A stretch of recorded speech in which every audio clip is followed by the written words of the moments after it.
Hey guys, in today's challenge video, we're going to see if we can beat Kingdom Hearts 3 using only Shotlocks. The inspiration for this challenge run is my Birth by Sleep Shotlocks only video, so check it out if you guys want another Shotlock only challenge. For those of you that are unaware, Shotlocks are used by holding down the lock on button and then hitting the attack button. Shotlock attacks are unique to the keyblades that Sora holds, unlike Birth by Sleep where we could use any Shotlock with any keyblade. As the title says, the only attack that I am allowed to do for the entire challenge is a Shotlock. The challenge would be a lot easier like the no attack challenge if Shotlocks recharged by themselves like the MP bar. The only way to use a Shotlock is to use the focus meter. You can get out about 2 full Shotlocks and a smidgen of another before the focus meter depletes, so if there is ever an event or boss that will require more than 2.5 Shotlock attacks, we will have to do some planning. When we start the game in the Dive to the Heart tutorial, I don't think it matters what type of build you choose for the Shotlocks only run. We can't use magic or swing the keyblade, and second chance and once more don't unlock earlier if you choose the Guardian build, so you can choose whatever build you want. I chose the Magician build with Vitality. I also won't count this part of the game as a failure even though I'm attacking, since this is essentially the tutorial and we literally can't use Shotlocks yet, mainly because we haven't unlocked Shotlocks yet. When we make it to Olympus, the run still won't start yet, as we still won't be able to use Shotlocks for a majority of the level, so you can play the game normally with no restrictions yet. This includes all the fights in Thebes, the Iron Giant boss fight, the Rock Titan, and when you make it to Olympus to fight the Charging Bull Heartless. Once we unlock the ability to use Shotlocks, the run actually starts. Now it's time to explain a very important strategy that we will be using for the first few worlds. Just like with the no attack challenge, which I recommend you all check out, we will have to rely on our party to do damage. We need to utilize the disrespect strategy and run away from most encounters if we can. As for what the rules are, they are simple.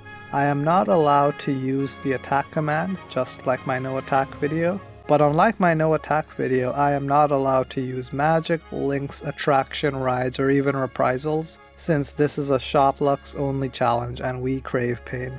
I can only use Shotlocks to damage enemies. Battle situation commands are not allowed either. That being said, I am allowing the use of mandatory situation commands where the game forces us to use situation commands, which I talked about in this video, which you guys can check out because it's awesome.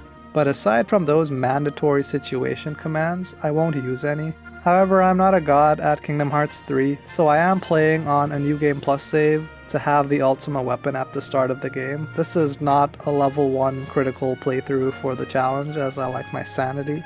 Obviously, Gummy Ship attacks don't count, as this is a challenge for Sora. The mech attacks in Toy Box don't count, and the pirate ship attacks in the Caribbean don't count. Lastly, and this is a big one, all items are allowed.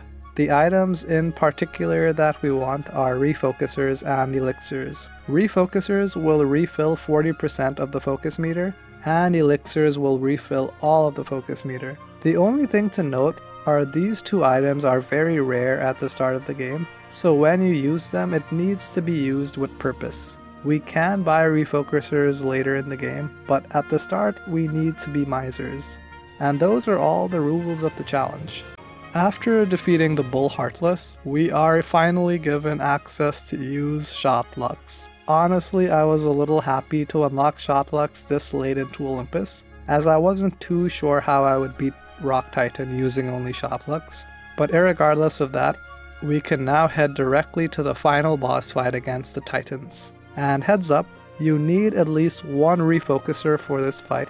The good news is that you can find 2 refocusers in the world, or if you want you can meld one, since you should have killed enough Heartless to have enough synthing materials for the 3rd. When you have to face the Lava and Ice Titan, I will finally reveal to you guys why I did a New Game Plus save on beginner and not critical. Obviously, if we do critical, we will be one-shotted, and I don't want to add that difficulty of critical to this challenge, since Shotlocks only is already hard enough. However, for this playthrough, We need to tank damage, more so because I'm a bad player, not because it's needed. Moreover, the main reason for a New Game Plus playthrough is for us to use the Ultima Keyblade. This is heavily recommended for the challenge. It will save you a lot of time. The Ultima Keyblade Shotlock, which is an area of effect attack, is its only move, and unlike the rest of the Keyblades, it does the most damage, which is why we are using it. For the fight against the first two titans, I recommend running up onto the hill and using the Ultima Shotlock on one of the titans, and because it's an AoE attack, the other will be harmed just as badly. For most bosses, you want to use the Ultima Weapons Shotlock, and if you're lucky, just 2 Ultima attacks may be needed to kill the bosses. Next is the Wind Titan, which was incredibly hard. If you guys haven't done this yet, please consider liking and subscribing. This fight combined with the Lava and Ice Titan took me over 2 hours to finally think of a strategy. The first thing you want to do is kill yourself when fighting the Wind Titan, not in real life, but in the game. Our focus meter after fighting the Lava and Ice Titan will be near empty since we just use it, but we are playing a video game. Unlike when I tried to commit suicide in real life, there will be a reward for when Sora kills himself. You will receive a full focus meter when you retry again. Obviously, we need a full focus meter for this boss. We could use the refocusers we collected in the level to avoid killing ourselves and save time, but those items are so rare that I decided to not use them. Now we can start the fight with a full focus meter, but we have to rely on our party as they will be the only ones damaging the boss, since we need to conserve focus. What I like to do is just run up to him and stand there. I think this makes our party damage the boss faster, but I'm not too sure. But honestly, this is the easy part. When the boss takes a certain amount of damage, our party will vanish from existence when the Wind Titan sucks you in and makes you skydive. This will be the hard part of the fight now. All you want to do is just spam the Ultima Shotlock at the boss. As soon as you land, you can shoot him with the first Shotlock. If you're quick, you can do the second Shotlock, but I suggest just waiting, as more likely than not, the boss will teleport somewhere and you'll have to kill yourself and restart the fight. I had actually started this playthrough on just a new game save, but the default Kingdom Keys Keyblade Shotlock is terrible, which is why I restarted the game on a New Game Plus save. When you use 2 of your Shotlocks, use 1 refocuser and continue spamming a Shotlock. I ended up using the Oblivion Shotlock as I didn't need to do a lot of damage on the 3rd hit, but you can use the Ultimate Shotlock. These fights were some of the longer ones in the playthrough that I had to do, so don't be discouraged if you attempt this. Next up is Twilight Town, and the difficulty of this level is literally at the start of the level. Similar to the fight against the Wind Titan, we need to let our party do most of the damage, or in this case all of the damage. It's long and boring, but Donald and Goofy will eventually clear the mob fight for Sora. And of course, the reason we were not attacking was for the Heartless Swarm boss. We were conserving all of our focus meter for this fight. Unfortunately, the boss has enough health that he won't be able to spam Shotlocks and win. You still need to let Donald and Goofy do most of the damage again, and then use Shotlocks. I recommend going to a high place or onto a roof and chilling for a bit. Eventually, when the boss has lost about 4 health bars, you can tell Donald and Goofy to relax and use the Ultimate Shotlock. You don't have to kill the boss, you just have to take out a few of its health bars for it to leave. Theoretically, I may have failed this challenge when I had to collect ingredients for Remy, but let's not count the ingredient collection. Don't worry guys, the good part is about to happen. When you finish Twilight Town, you will have a very important decision to make. Do you go to Toy Box or do you go to the Tangled World? The answer is to go to Toy Box. We need to go to Toy Box. First of all, Annie's room, just get on the ball and kill enemies. It's allowed and easy to do. When you get to Galaxy Toys, the mechs are also allowed. I'm going to equate the mechs to using the gummy ship or the pirate ship in the Caribbean. We need to take some liberties in this challenge, so I'm using the mech. What we can't use the mech for is the Angelic Amber boss, which is very boring and tedious. Yes, Angelic Amber is her name. Luckily for this fight, Buzz is still with us, so we will have one additional party member to fight her. My advice is pretty much the same as before. Let the party do most of the damage while Sora watches and end it with a shot lock. I did use a total of 2 refocusers for this fight just to speed things up. Just make sure to keep at least 1 refocuser for the next boss, as things are about to change. The last tedious thing you'll have to do in this run is fight the UFO. I was a bit too trigger happy and used all of my focus because I forgot which wave the mechs spawn in, so I had to let Donald and gang damage the UFO for a long time, but I'm used to waiting. Eventually a mech spawned, so I finally used my refocuser to damage the mech, but that wasn't enough, so I still had to let the party disable it. However, once it was disabled, I was finally able to participate. Okay guys, real talk. If you are able to get a mech in Toy Box to defeat the UFO, you have done one of the most difficult parts in the challenge, which is literally getting to this point in the game. Congratulations, I mean it. Getting here is a gigantic deal. What I'm about to say is really game changing. The entire thought process of the run is completely different, and this is the main reason that I even did and continue to do this playthrough. For story purposes, you have to complete the Virum Rex level. After beating the story Virum Rex level, you'll no longer have Buzz, but more importantly, we can now make the run easier. You need to return to the Virum Rex level and get an A rank when you complete it. I wouldn't say it's easy, but it's not too difficult. To get an A rank, you need to score at least 10 million points.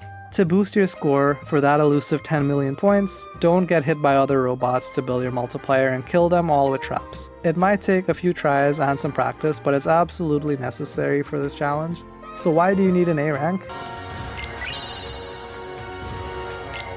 As a reward for getting an A rank, you get the game-changing ability Focus Siphon. Focus Siphon is literally the only reason that I even did this challenge and struggled through the bosses to get this far. The way Focus Siphon works occurs when we run out of focus.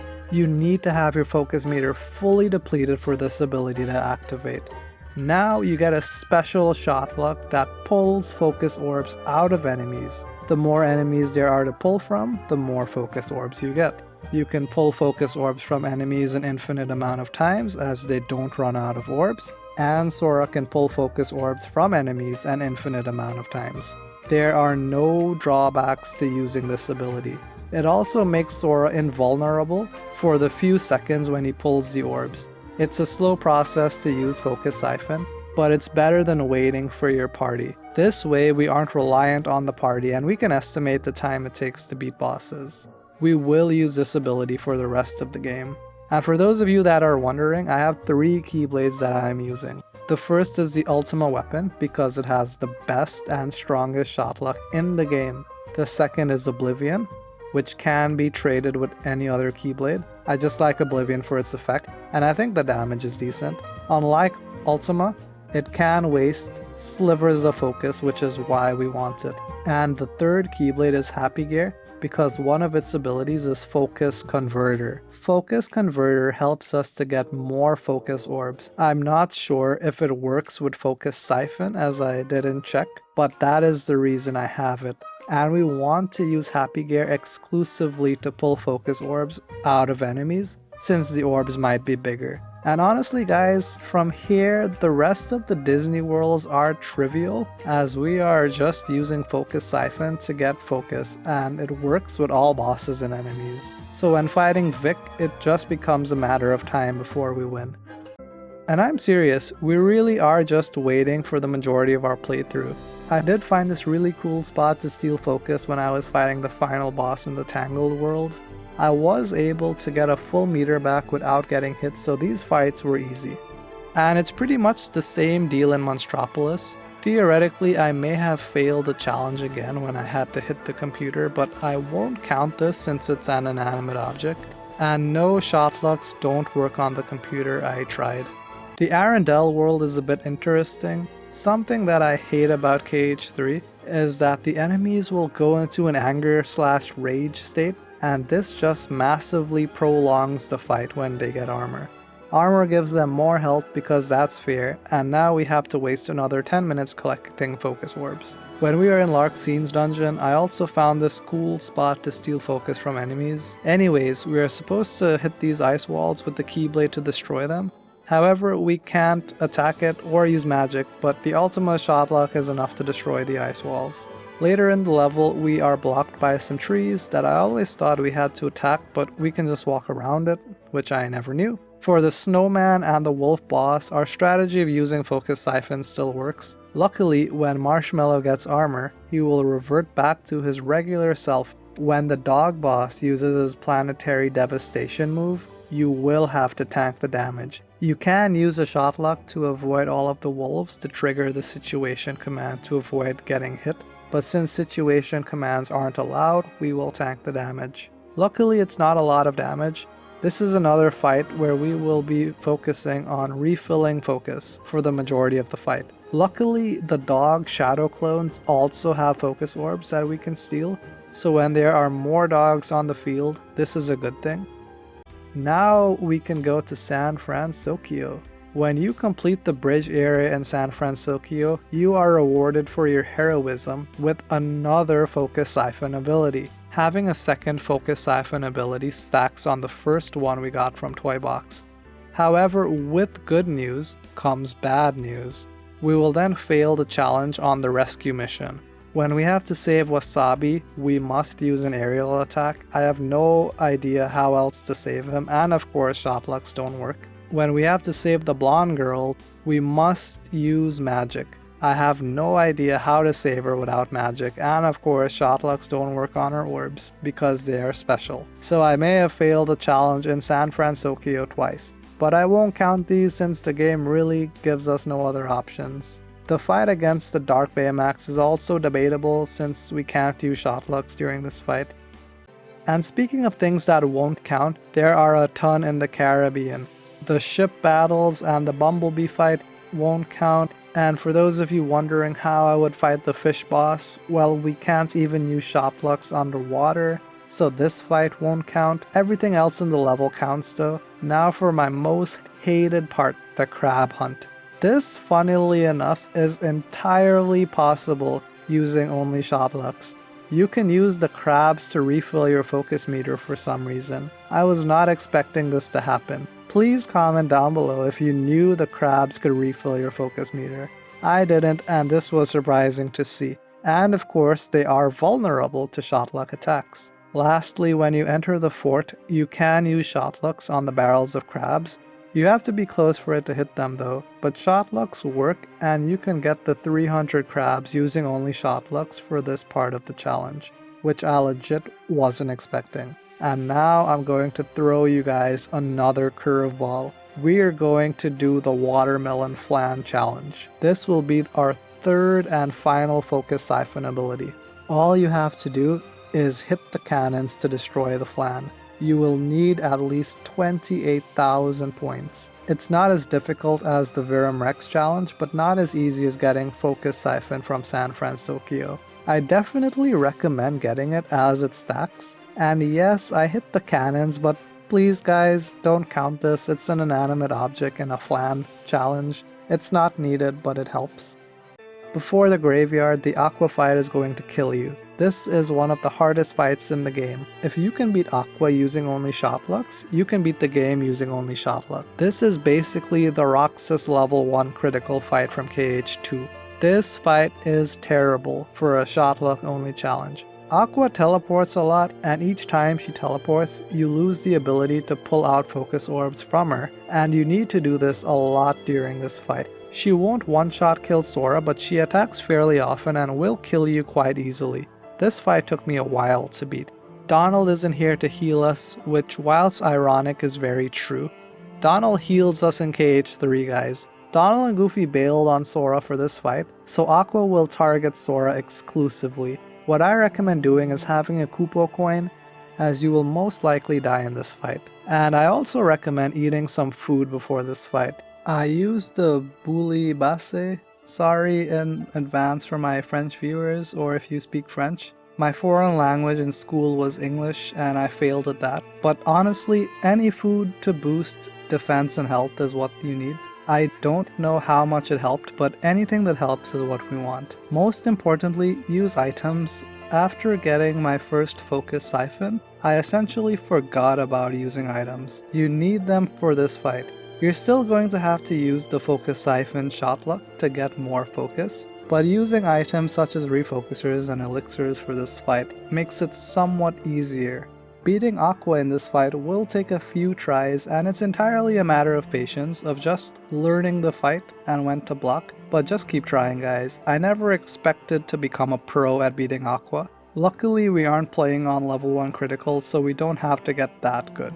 Next up is the Keyblade Graveyard, and honestly, it really isn't that noteworthy.